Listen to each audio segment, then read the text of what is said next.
Boxing Ego here. If you like this video, make sure you hit the like button and also subscribe to the channel and hit the bell icon on the top of your screen to get notified when the latest new content drops. 1.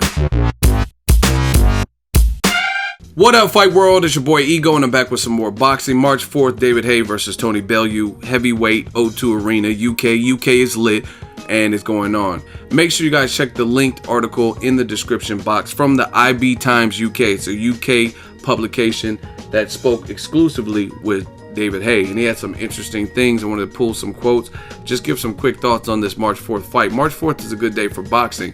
In addition to Haye Bellew, which happens in the UK, so it's going to come on a little bit earlier if you're here in the States, is Danny Garcia versus Keith Thurman. So a great day of boxing. We should get possibly 2 knockouts in the main events. And in this interview, David Haye says, I not only believe I'm going to win, I believe this is going to be one of the most brutal beatings inside a British boxing ring, and it will call into question why this fight actually happened. People will look at this and think how irresponsible we were all to get behind a fight that's this one-sided. It's only after the event that people look and think, actually, who called for this? I never called him out. I never once said I want to fight this guy. He's the one who started screaming and shouting. His promoters contacted me. I'm like, if you want it, I'll give it to you. But it's not going to be nice. If you really want it, we can do it.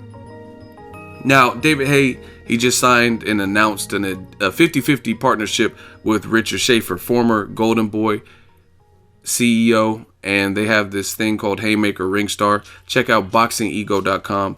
There's an article about it. It's a new venture, and they're going to be doing some promoting in the UK. Maybe give Sky Sports, not Sky Sports, Matchroom Boxing a run for their money. As far as the David Haye quotes, he's clearly the favorite. He's the bigger man. He's the guy who moved up from cruiserweight and got heavyweight fights in and has actually competed with heavyweights like Klitschko and Derek Chisora and that Valvuve or whatever, the 9-foot, 8-foot gargantuan, ugly-looking dude. He was in the ring with him. So, I mean, David Haye has to be the favorite. And at first I was like, ooh, he's talking some shit. But then I was thinking about it, and actually, I wouldn't go that far saying it's the worst brutal beating in boxing history. Because, one, what if you lose? You know what I'm saying? Like, then that's going to look even worse. If somehow, some way, Creed comes out and Ricky Connellan comes out and beats you some kind of way, or you don't put him away. And you said all this before, and he's the guy who's moving up, you're expected to knock him out.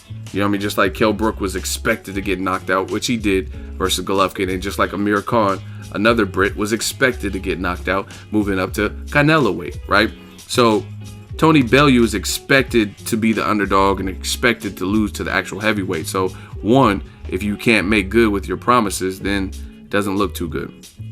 2, it draws some questions like the Cannon Briggs fight. That's an actual heavyweight. I understand you didn't call him out. He was talking rubbish, talking trash or whatever about you, but that was a fight you said, fight on my undercard, yo, we'll get it popping, right? And then he was all in your grill. Look at him. Yeah, I said, yeah, look at his hair.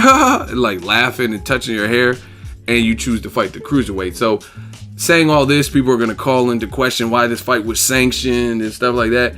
It doesn't really help your case. I like David Haye, but I call it a buck how I see it. And him saying like people will look at this and think this was irresponsible that we all got behind this fight. It's a mismatch. You're basically saying it's a mismatch. And I understand the guy trash talking, so you're going to try to put him in his place. But to me, it doesn't look good considering there was an actual heavyweight where allegedly you were supposed to fight. You said, can you pass the brain scan and fight on my undercard? He did. Y'all both got knockouts, and now you're fighting the cruiserweight. So I have to agree, though. Haye is the favorite.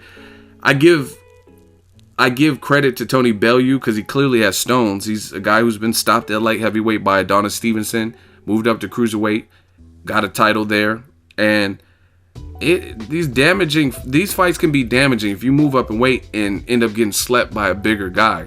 We still haven't seen Kell Brook or Amir Khan come back, so we don't know what they're gonna look like. Both good fighters, but we simply don't until they step back in the ring. And it looks like Kell Brook is not trying to fight the Errol Spence Jr. and people are making excuses. Some like, oh, his eye.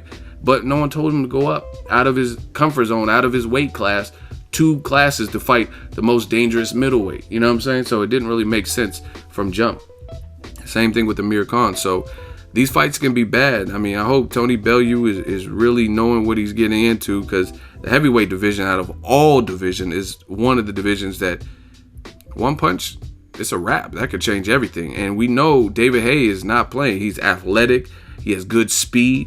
He has experience. Even in his loss to Klitschko, even with his hiatus and semi-retirement, I mean, he's a good fighter. And then you've seen the 2 guys he came back to fight, the Arnold Greg, that was an undefeated heavyweight, and I mean, he's blowing those guys out of the water. So he shows the guys that are just like domestic level, they're no match for him at all, even being retired for 2-3 years or whatnot. So hopefully it's a good scrap, and Bellew, he makes weight, well, not makes weight, but fills into the weight division. And the other thing that's really concerning is, let's say Bellew won, what is he going to do? Is he going to be Bellew versus Tyson Fury, Anthony Joshua? Is he going to stay up there? So kind of a weird fight, but the build-up and how much trash they're both talking has got me interested enough, even though it's not 2 known heavyweights. It's 1 heavyweight and a cruiserweight. Let me know what you guys think. David Haye says he's putting the beating on him. He's going to beat the brakes off of Tony Bellew and have people question why the fight was made.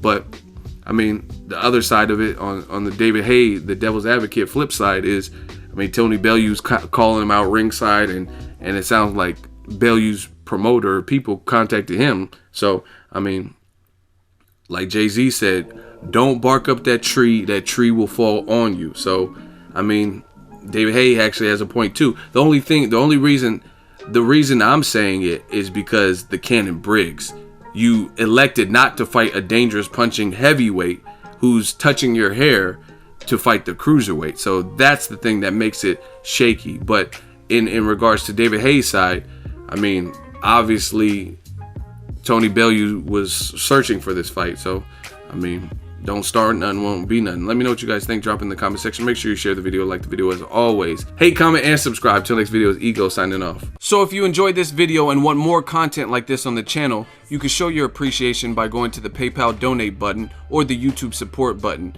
And you can donate any amount that you feel is equivalent to the value of this video. Much more to come. Thank you guys for your support. Boxing Ego, the future of boxing.